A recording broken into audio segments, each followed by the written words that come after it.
C'est l'heure de nous présenter votre coup de cœur ce soir. Oui, alors attention, c'est participatif. L'écume des jours de Boris Vian, vous connaissez le livre, Oui. vous connaissez peut-être le film de Michel Gondry avec Audrey Tautou et Romain Dès Duris. qu'il s'agit d'histoire d'amour, Eh bien on aime voilà, bien. on aime bien. Eh bien moi, je vous propose du théâtre musical pour ce spectacle.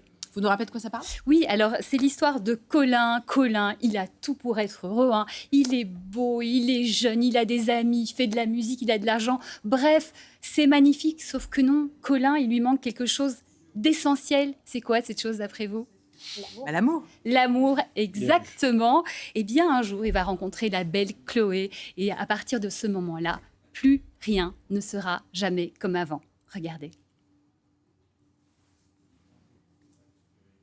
Mon frigidaire, mon armoire à cuillère, Mon évier en fer et mon poêle à mazout.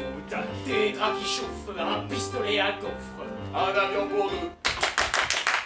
Et nous serons heureux. J'aime bien être avec vous. Quel parfum avez-vous? C'est naturel. Oh, bah c'est merveilleux, changez rien, hein. Vous sentez la forêt avec un ruisseau et des petits lapins. Alors ça va. Vous vous ennuyez pas? Non. Écoutez-moi, j'ai le sentiment que mon existence dépend de ce moment précis, et que si jamais je le rate... Oh, stop!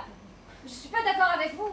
Si on rate cet instant, eh bien on essaie le suivant, et si on n'y arrive pas, on essaie celui d'après. On a toute la vie pour y arriver.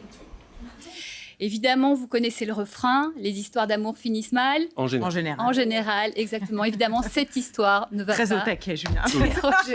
One À point. 2 heures sur mon bureau. En général. 3 points. Voilà. Voilà, et bien effectivement, cette histoire également ne finira pas forcément très bien.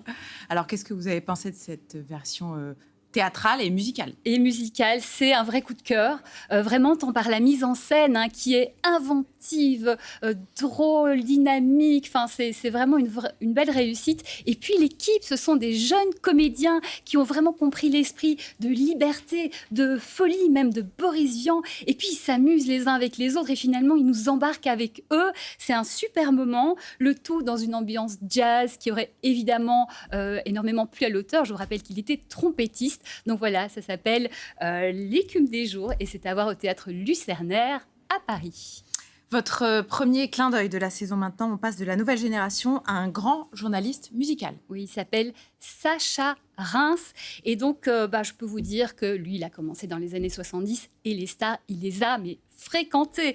Mick Jagger, David Bowie, Tina Turner, George Harrison, Michael Jackson, Madonna, etc. Et il raconte un florilège de ses aventures dans ce livre sorti aux éditions des Équateurs qui s'appelle Rocambolesque et qui porte effectivement bien son nom parce que ça fourmille d'anecdotes, mais parfois de moments mais complètement fous. Alors quoi? Vous avez des exemples? Eh ben oui, je vais vous donner un exemple. Je vais vous parler de cette fois où il refuse une nuit de folie à Janis Joplin. J'ai bien dit Janis Joplin. Vous auriez refusé, vous? Non, pardon, je vous embête. Joker. Alors, qu'est-ce qui s'est passé? Eh bien, à l'époque, Sacha, il a 25 ans. Ivy, il est arrivé aux États-Unis. Il se trouve assistant de B.B. King, cette grande star internationale. Et ils se connaissent tous, hein, il est dans le milieu, donc ils se voient. Et un jour, Janis vient voir Bibi pour lui dire tiens, tu me prêtes ton assistant, ton valet, comme on disait à l'époque. Et donc Bibi lui fait écoute, il est grand, il fait ce qu'il veut. Il dit juste à Sacha t'as intérêt demain à être là à la première heure parce que sinon, t'es viré. Et donc Sacha, il a paniqué et il a dit non à Janis Joplin. Je peux vous dire que 50 ans plus tard, il s'en mord encore les doigts. Bref, ça fourmille de plein d'anecdotes. Rappelez-nous le titre. Voilà, Ouais. Sacha Reims, c'est Rocambolesque. Vous allez passer un super moment et c'est aux éditions des Équateurs.